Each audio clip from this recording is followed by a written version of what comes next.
अस्सलामुअलैकुम। इस वीडियो में मैं जिस शख्स के बारे में आज आपको बताऊंगा, ये चाइनीज़ बिज़नेस मैग्नेट कहलाता है। इस शख्स का नाम जैक मा है और ये अली बाबा कंपनी, जो कि चाइना की मल्टीनेशनल कंपनी है, उसका को फाउंडर और फार्मर एग्जेक्टिव चेयरमैन भी है। मैं आपको बताता चलूं कि ये चाइना का दूसरा अमीर तरीन इंसान है और दुनिया का 17वां अमीर तरीन इंसान है। मोस्ट पावरफुल लोगों की लिस्ट में इसका 21वां नंबर है और 2017 में 2017 में वर्ल्ड ग्रेटेस्ट लीडर में इसका दूसरा नंबर था। जैक मा बताता है कि उसके वालिद बहुत गरीब थे, वो अमीर नहीं थे। ये कहता है कि मैंने मुख्तलिफ़ यूनिवर्सिटीज़ में दाखिला लेने की कोशिश की, मैं नाकाम हुआ। उसने कहा कि मैं 3 दफ़ा हार्वर्ड में इंट्रेंस टेस्ट दिया मैंने, लेकिन मैं नाकाम हुआ। यानी वो मुझे अपनी यूनिवर्सिटी में देखना ही नहीं चाहते थे। वो कहता है कि मैंने एक तीसरे या चौथे दर्जे के अपने शहर के अंदर एक यूनिवर्सिटी के अंदर तालीम हासिल की। उसके बाद जब मैंने जॉब्स के लिए अप्लाई किया तो 30 जगह पे मैंने जॉब्स के लिए अप्लाई किया जहां पर मैं रिजेक्ट हुआ। कहता है कि मैंने KFC में भी काम किया, लेकिन मैं वहां पर भी ज़्यादा अरसा ना रह सका। वो कहता है कि मैंने एक यूनिवर्सिटी के अंदर पढ़ाया और मेरी सैलरी सिर्फ $10 थी एक मंथ की। उसके बाद ये कहता है कि मैंने इंटरनेट के ऊपर काम करने का सोचा। मैंने अपने दोस्तों के साथ बात की तो काफ़ी से जो दोस्त थे मेरे, वो मेरे ख़िलाफ़ हुए और उन्होंने मेरा मजाक भी उड़ाया। उन्होंने कहा कि ये बड़ा स्टूपिड आइडिया है, क्योंकि हम इंटरनेट के बारे में जानते भी नहीं हैं और तुम्हें तो कंप्यूटर के हवाले से ज़्यादा पता ही नहीं है। लेकिन मैं ये समझता था, मुझे ये महसूस होता था कि मैं कुछ बड़ा कर सकता हूँ, मैं कुछ करके दिखा सकता हूँ, मैं मेहनत करके काफ़ी आगे जा सकता हूँ। इसी जज्बे और लगन ने मुझे आगे बढ़ने से नहीं रोका। वो कहता है कि मैंने बैंक में अप्लाई किया तकरीबन $3000 लोन के लिए। 1 महीना पूरी कोशिश की, लेकिन लोन हासिल ना कर सका। मैंने बहुत से इन्वेस्टर्स को भी कायल किया कि वो ये जो अली बाबा कंपनी बनाने जा रहा था, मैं उसको फाउंड करने जा रहा था, मैं इसमें अपना हिस्सा लें, इसके को फाउंडर बने और इसको आगे चलाएं। लेकिन मैं किसी को भी कन्विंस नहीं कर पाया। मैं अपनी मेहनत को जारी रखे हुए था। आखिरकार एक वक्त आया कि तकरीबन 8 फाउंडर अली बाबा ग्रुप के और $50,000 की इन्वेस्टमेंट जो है वो करने में हम कामयाब हुए। आपको बताऊं कि वो कहता है कि 3 साल तक हमारा $1 रेवेन्यू भी हमें हमारे बिज़नेस से नहीं मिला। तो ये बहुत टफ़ टाइम था, ये बहुत मुश्किल वक्त था। और इस मुश्किल वक्त में मेरे साथ के काफ़ी सारे जो को फाउंडर्स थे, वो परेशान भी हो गए और हिम्मत भी हार रहे थे। जब जर्नलिस्ट ने मेरे से इंटरव्यू किया तो वो मुझसे पूछते थे कि आपके बड़े एक्स्ट्रा ऑर्डिनरी क्लेम थे, लेकिन आप फिर भी नाकाम हुए हैं। तो वो उस टाइम पे मेरे पास कोई जवाब नहीं था, सिर्फ ये कहने के कि ये इंटरनेट है, मैं क्या कह सकता हूँ। मुझे एक चीज़ हिम्मत बढ़ा रही थी, मुझे एक चीज़ आगे जाने के लिए, बार बार मुझे एक चीज़ आगे बढ़ने के लिए, आगे देखने के लिए, जुस्तजू करने के लिए परेशान कर रही थी। वो सिर्फ एक थी और वो लोगों का एतमाद था। मुझे ईमेल्स आती थीं और उन ईमेल्स में हमारे कस्टमर हमारा शुक्रिया अदा करते थे और कहते थे कि हम आपको इसका पे तो नहीं कर सकते, लेकिन हम दुआ करते हैं कि एक दिन आपकी ये कंपनी कामयाब हो जाए। और वो दिन आया जब हम कामयाब हुए। तकरीबन 16 साल के बाद हम अली बाबा ग्रुप को एक बहुत बड़ी कंपनी बनाने में कामयाब हो गए और इस कंपनी के साथ कुछ और ग्रुप्स भी बनाए, जिनमें टी स्मॉल, टाओबाओ और अली पे के नाम से जो है वो मशहूर हैं।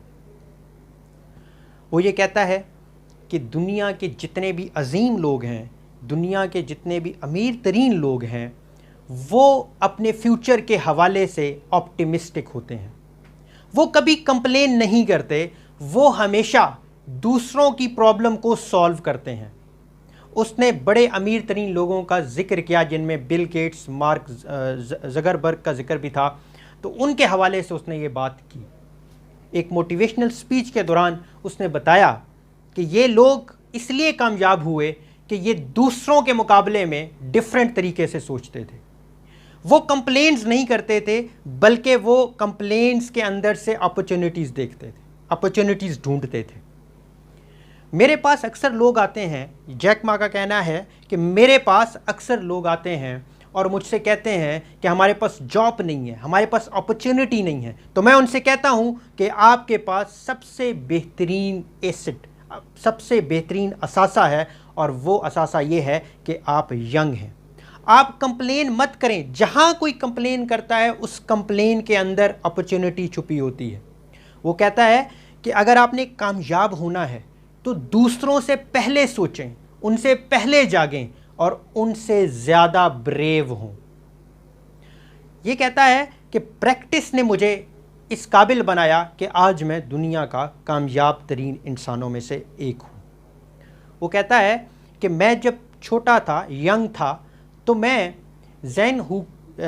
हैंजोंग, वहाँ पे एक लेक है चाइना में, उसके पास फॉरेन विजिटर होटल है। तो कहता है मैं सुबह 5 बजे उठ के वहाँ जाया करता था कि मैं उनसे इंग्लिश सीखूं। जबकि मैं स्कूल में भी पढ़ता था और पेरेंट्स भी मुझे इंग्लिश पढ़ाते थे, लेकिन जब मैं उनसे मिला तो मैंने महसूस किया कि जो इंग्लिश, जो बातें ये लोग बता रहे हैं, वो उनसे इंटायरली डिफरेंट है जो अपने पेरेंट्स और टीचर से सीख कर आया था। ये कहता है कि मैंने वहाँ पर बहुत कुछ सीखा जिसको मैंने अपनी प्रैक्टिकल लाइफ में अप्लाई किया और मैं कामयाब हुआ।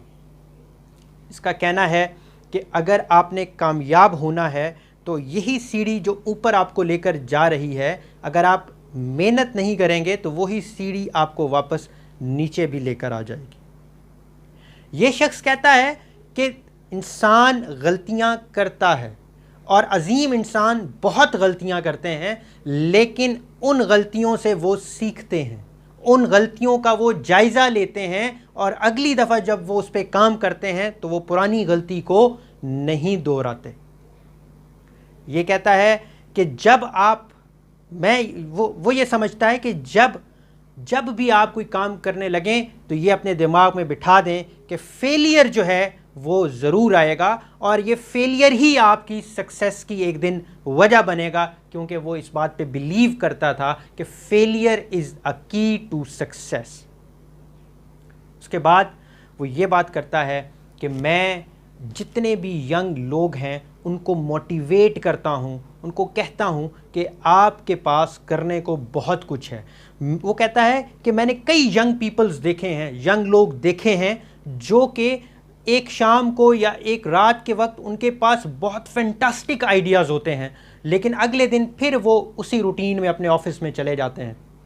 अगर आपने कुछ करना है तो आपको कुछ डिफरेंट सोचना पड़ेगा और सोचने के बाद उसको स्टार्ट करना पड़ेगा ताकि आप कामयाब हो सकें। वो कहता है कि फेलियर आपके रास्ते में आएंगे, आप गिरेंगे, लेकिन आप दोबारा खड़े हो गए तो इसका मतलब है कि अब आपको कामयाब होने से कोई भी नहीं रोक सकता। ये ग्रेट पर्सन मुख्तलिफ जगह पे जाके मोटिवेशन लेक्चर्स देता है और अपने आप को एज ए इंस्पायरेशन लोगों के सामने पेश करता है। और सबसे बड़ी बात जो ये कहता है, आखिर में मैं आपको बताऊंगा, वो ये है, वो कहता है कि अगर आपने दूसरों को कामयाब कर दिया और दूसरों को खुश कर दिया तो आपकी खुशी में और आपकी कामयाबी में कोई भी रुकावट नहीं आ सकती। तो मुझे जो लोग सुन रहे हैं और देख रहे हैं, मैं उनसे सिर्फ इतना कहूँगा कि जितने भी अजीम लोग हैं उनकी कहानियाँ, उनकी ज़िंदगियाँ इन्हीं बातों से भरी पड़ी हैं। वो कामयाब ज़रूर हुए हैं, लेकिन उन्होंने अनथक एफर्ट्स की हैं, उन्होंने हिम्मत ना हारने वाले और जज्बे के साथ काम किया है और फिर वो उस मंजिल के ऊपर पहुँचे हैं। वो मंजिल कितनी भी दूर क्यों ना हो, जब वो कंटिन्यूअस एफर्ट करते रहे, वो छोटे छोटे स्टेप्स लेते रहे, तो तो वो कामयाब हुए। इस वीडियो में मैंने आपके साथ एक चाइनीज़ बिजनेस मैग्नेट के बारे में बातचीत की। इंशाल्लाह अगली वीडियो में मैं कुछ ऐसी ही इंस्पायरेशन आपके सामने लेकर आऊँगा। Thank you very much.